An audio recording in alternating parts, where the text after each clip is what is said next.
başımlarda ire onlar bana fikir kuralı.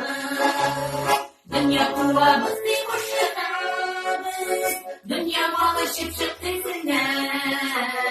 Anlatmasa iyi bilir dünya kuva bizne uzun. Bu meseleleri aşıktırma, sonunda bizne tutla kimlikler. Endirmeye benliktir sözler, cırtlanlara deli bizlikler.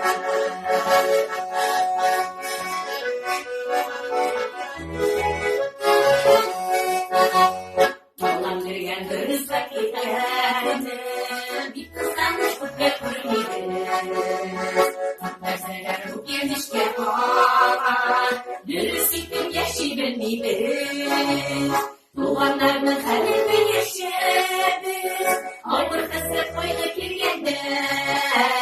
Oylar yıllar boyu kuruşmiydi, sağ selamet isen yürgende. Bu meselelerin aşıktırma, sonunda bizne tutla kimlikler. Eytirmeye deli yatırsız demek, cırtlatlara deli bizlikler.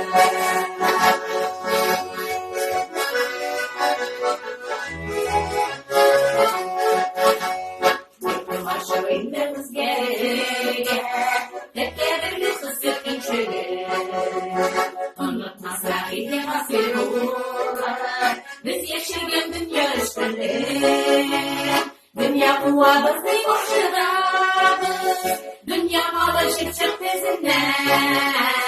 Unutmasa idi gerek, dünya kuvar bizde uzundan. Bu meselelerin aşıktırma, sonunda bizde tutla kimlikler.